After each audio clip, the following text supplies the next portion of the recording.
ମାନେ ଆମର ମନ ଇଚ୍ଛା ଆମେ ଶାସନ ଚଲେଇବେ? ତାହେଲେ ମନ ଇଚ୍ଛା ଯଦି ଶାସନ ଚଲେଇବେ ତାହେଲେ ଲୋକ ଯାହା କରୁଛନ୍ତି ସେଇଆ କରିବେ। ବର୍ତ୍ତମାନ ଲୋକ ରାସ୍ତାରେ ମନ୍ତ୍ରୀ ଗଲାବେଳେ ଚିତ୍କାର କରିବେ, ପୁରୀରେ ଯେମିତି ଚିତ୍କାର କଲେ। ସମୟ ଆସିଲାଣି ବର୍ତ୍ତମାନ ସେ କଥା ହବ। ମନ୍ତ୍ରୀମାନେ ଯୋଉଠି ରାସ୍ତାରେ ଗଲେ, ଏବଂ ଆପଣ ଭାବନ୍ତୁ କି ପ୍ରକାର ସମ୍ବେଦନହୀନତା ଅଛି ଆଜିର ସ୍ୱାସ୍ଥ୍ୟ ମନ୍ତ୍ରୀଙ୍କର। ଏସ୍ସିବିରେ ନିଆଁ ଲାଗିଛି, ଲୋକ ପୋଡ଼ିକିରି ମରୁଛନ୍ତି। ସ୍ୱାସ୍ଥ୍ୟମନ୍ତ୍ରୀ କ'ଣ କରୁଛନ୍ତି ବିଧାନସଭା ଭିତରେ?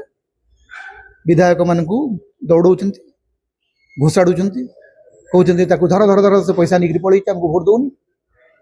ଦେଖିଛନ୍ତି ତ? ଶ୍ରୀମନ୍ଦିରର ଗଣତି ମଣତି ପାଇଁ କାଲିଠୁ ନିର୍ଦ୍ଦେଶ ହେଇଥିଲା, କାଲିଠୁ କାଳେ ଗଣତି ମଣତି ହେଇଥାନ୍ତା, କୁଆଡ଼େ ଗଲା ସେ ଗଣତି? ଆଜ୍ଞା, ମୁଁ ଯେତିକି ଇତିହାସ ପଢ଼ିଛି, ଯେବେ ବି ଗଣତି ମଣତି ହେଇଛି ସପ୍ତାହେ ଭିତରେ ସରିଛି।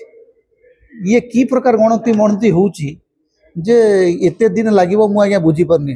ମନ୍ତ୍ରୀ ପୃଥ୍ୱୀରାଜ ହରିଚନ୍ଦନ ସିଏ ଆକ୍ଚୁଆଲି ଗଣତି ମଣତି କରୁଛନ୍ତି ନା କୋଉ କଥାଟା ଏପର୍ଯ୍ୟନ୍ତ ସେ ସଠିକ ଭାବରେ କଲେଣି?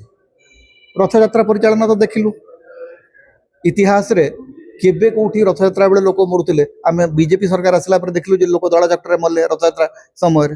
କାଲି କିନ୍ତୁ ଏଇ ଗଣତି ମଣତିକୁ ନେଇକି ଜାତୀୟ ଗଣମାଧ୍ୟମକୁ ନେଇକି ସମସ୍ତେ ଅନେଇକି ବସିଥିଲେ, ପ୍ରତ୍ୟେକ ଲୋକ ମଧ୍ୟ ଅନେଇଥିଲେ ଯେ ଗଣତି ହେଇଯିବ, ଆଜି ଗୋଟେ ତାଲିକା ବାହାରିବ। ମୁଖ୍ୟମନ୍ତ୍ରୀ ପରା କହିଲେ, ମନ୍ତ୍ରୀ ପରା କହିଲେ ଯେ ଆଜ୍ଞା ଆଶା କରନ୍ତୁନି, ସାଙ୍ଗେ ସାଙ୍ଗେ କିଛି ବାହାରିବ, ଏ ହିସାବ କିତାବ କରିବେ। ମୁଁ ପ୍ରଥମ କଥା ହଉଛି, ମୋର ଗୋଟେ ବଡ଼ ପ୍ରଶ୍ନ ଅଛି ଗଣତି ମଣତିକୁ ନେଇ, ଯେ ଗଣତି ମଣତି ପୂର୍ବରୁ ଆମର ଯୋଉ ଡିଜାଇନ ଗୁଡ଼ିକ ଅଛି, ଗହଣା ଗୁଡ଼ିକର ଡିଜାଇନ, ତାର ପେଟେଣ୍ଟ କରିଛନ୍ତି କି ନାହିଁ? ଯୋଉମାନେ ସେ ପେଟେଣ୍ଟ, ଯୋଉମାନେ ସେ ଡିଜାଇନ ଦେଖିବେ, କାଲି ଯଦି ସେ ପେଟେଣ୍ଟକୁ ଚୋରି କରିବେ, ସେଥିପାଇଁ କିଏ ଦାୟୀ ହେବ? ପେଟେଣ୍ଟ ହେଇଛି କି ନାହିଁ ପ୍ରଥମେ ସେ କଥା କୁହନ୍ତୁ, ତାପରେ ଯାଇକି କଥା ହବ। ପେଟେଣ୍ଟ ডিজাইনটা সেটা হচ্ছে জগন্নাথ মন্দিরের পেটেন্ট। যদি কালি ভবিষ্যতে সেটাকে কিଏ ସେଇ ডিজাଇনটা ଆଉ କିଏ କରିବ, ତାହେଲେ ଜଗନ୍ନାଥ ମନ୍ଦିରକୁ ପଇସା ଦେବ।